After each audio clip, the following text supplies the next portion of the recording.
নমস্কার, welcome back সবাইকে। তো আজকে এটা আমাদের ক্লাস 12 আইএসসি বোর্ডের কার্নো ম্যাপ বলে একটা টপিক রয়েছে, সেটার সেকেন্ড লেকচার। এর আগে আমি অলরেডি কার্নো ম্যাপের ওপরে প্রথম লেকচার আপলোড করেছি, সেখানে আমরা বেসিক ইন্ট্রোডাকশন আর এসওপি এক্সপ্রেশনের একটা টু ভেরিয়েবলের কোশ্চেন অলরেডি করেছি। তো আজকে আমরা এই লেকচারের সেকেন্ড পার্টে কার্নো ম্যাপের ফোর ভেরিয়েবল এসওপি এক্সপ্রেশনের জন্য সলভ করব ফোর ভেরিয়েবল দিয়ে। দেখতে পাচ্ছ ফোর ভেরিয়েবল মানে এখানে আমাদের চারটে ভেরিয়েবল আমরা অলরেডি নিয়েছি, এ বি সি ডি।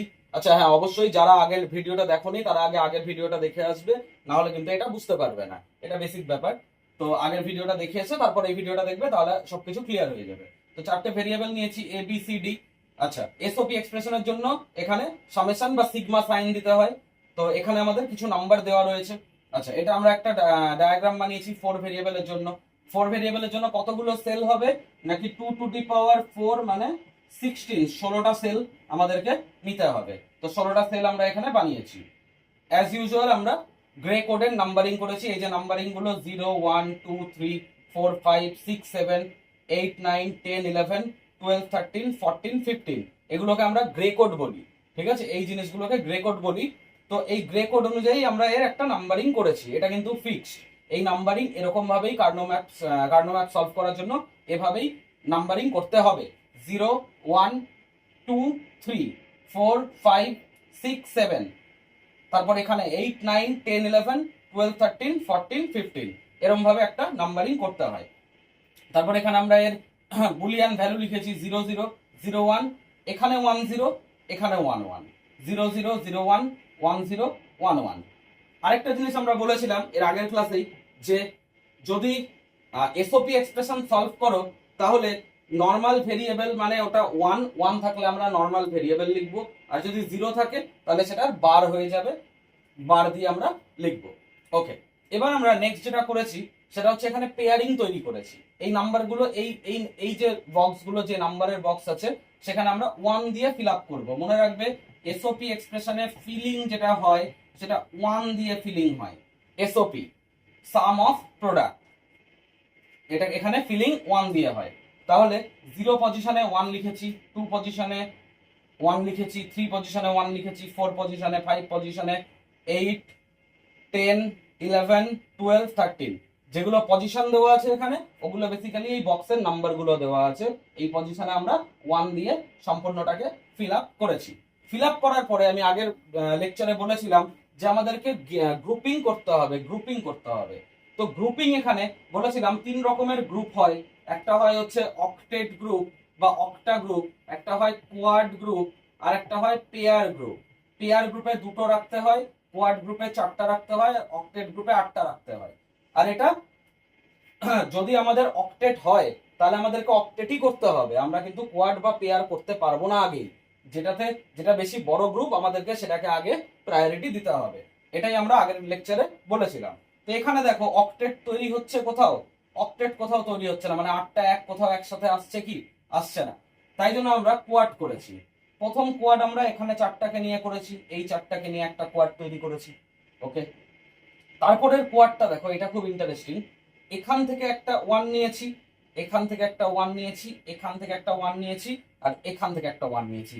এটা এটা এটা এটা মিলে একটা কোয়াড বানিয়েছি। কেন এভাবে কর্নারিং থেকে গ্রুপ করা যায় এটা আমি আগের লেকচারেও বলেছিলাম। কারণ এই কার্নো ম্যাপ, ধরো তুমি একটা পেপার আছে, পেপারকে ফোল্ড করছো, তো এটা দেখবে যে এই দুটো যখন ফোল্ড করবে তখন সেটা তার এই এন্ডের সঙ্গে কানেক্ট হয়ে যাবে। তো সেই কারণে এন্ড এলিমেন্ট গুলো নিয়ে একটা পেয়ার বানানো বা গ্রুপ বানানো যায়। আর একটা কোয়াড গ্রুপ তৈরি করেছি। দেখো এবার এখানে এই 1 আর এই 1টা খালি পড়েছিল, তো জেনারেলি ভাববে যে এটাকে একটা আর এটাকে একটা নিয়ে পেয়ার বানিয়ে দিই, না হবে না। কারণ এখানেও কোয়াড গ্রুপের অপশন আছে, কোয়াড করা যাচ্ছে, তাই পেয়ার আমরা করতে পারবো না। এই 1টা আর এই 1টাকে নিলাম, আর এই 1টা আর এই 1টাকে নিলাম। হতে পারে যে এরা ওভারল্যাপ করলো, বাট কার্নো ম্যাপে ওভারল্যাপিং অ্যালাউ আছে। তো এই ফাঁকা ছিল তাই এদের দুটো আর এদের দুটোকে নিয়ে একটা কোয়াড বানালাম, এটা আর এটাকে নিয়ে। ঠিক আছে, এতদূর বোঝা গেছে। এবার এদিকে আসো। এদিকে যে কোয়াড গুলো আমরা বানিয়েছি, তাহলে আমরা কটা কোয়াড বানালাম, একটা, এই 4টে মিলিয়ে একটা, দুটো, আর এই দুটো আর এই দুটোকে নিয়ে একটা, 3টে কোয়াড বানিয়েছি। তাহলে তিনটে কোয়াড Q1 Q2 Q3 দিয়ে লিখলাম। সবগুলোর জন্য চারটে করে ভেরিয়েবল আছে, এবিসিডি এবিসিডি এবিসিডি লিখে নিলাম। এবার দেখো প্রথম কোয়াড, এই কোয়াডটাকে আমি প্রথম কোয়াড ধরেছি, তোমরা অন্য কোনোটাকেও ধরতে পারো, রেজাল্ট একই আসবে। আচ্ছা, এই কোয়াডে এই ওয়ানের নাম্বার কত, এই ওয়ানটা কত নম্বর পজিশনে আছে, 0100 পজিশনে আছে, লিখেছি 0100। তারপর এই ওয়ানটা 0101 পজিশনে আছে, 0101 পজিশনে লিখেছি, 1100 1100 1101 1101 হয়ে গেল। এই কোয়াডের গল্প শেষ। এটা একটা কোয়াড। এবার নেক্সট কোয়াড আমরা এই চারটেকে নিয়ে ধরেছি, এই চারটে কর্নারের চারটে। তাহলে কর্নারের এটাকে যদি দেখো, এর পজিশন কি আছে, 0010 0010 নিয়েছি। এর পজিশন কি আছে 1010 1010 নিয়েছি। এর পজিশন কি আছে 0000 নিয়েছি। তারপরে এর পজিশন 1000 নিয়েছি। আর আরেকটা কোয়াড যেটা আছে কোয়াড 3, মানে এইটা এটা আর এটা। তাহলে এই ওয়ানের আছে কত 0011 0011। এই ওয়ানের জন্য আবার নিয়েছি 0010, ওভারল্যাপ করেছে, 0010 করুক, অসুবিধা নেই। 1011 1011। তারপরে এটার জন্য 1010 নিলাম। তিনটে কোয়াডের সমস্ত বুলিয়ান নাম্বার আমরা লিখে নিলাম। এবার কি করবে বলেছিলাম আমি আগের লেকচারেও, যেখানে আলাদা আলাদা ডিজিট রয়েছে, মানে 0 আর 1 রয়েছে, কেটে দেবে। 0011 আছে, কেটে দিলাম। 0101 আছে, কেটে দিলাম। আলাদা আছে, কেটে দিলাম। আলাদা আছে, কেটে দিলাম। আলাদা আছে, কেটে দিলাম। আলাদা আছে, কেটে দিলাম। আর এগুলোতে দেখো সেম আছে, সেম আছে, সেম আছে, সেম আছে, সেম আছে, সেম সেম, তাই জন্য এদেরকে কাটা যাবে না। এদেরকে নিয়েই তৈরি হবে আমাদের রিডিউসড বুলিয়ান এক্সপ্রেশন। তাহলে এটা দেখো, বি তে কি আছে, সবগুলো 1 আছে, তাহলে 1 থাকলে আমরা কি বলেছি, নরমাল লিখবো, নরমাল ভেরিয়েবল, তাহলে শুধু বি কে লিখলাম।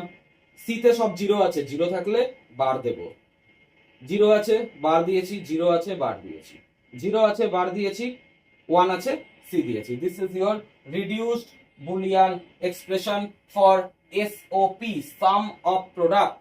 এই দেখো, প্রোডাক্টের সাম করেছি, এটা একটা প্রোডাক্ট, এটা একটা প্রোডাক্ট, এটা একটা প্রোডাক্ট, তাদের সাম করেছি, তাই জন্য এটাকে আমরা বলছি সাম অফ প্রোডাক্ট।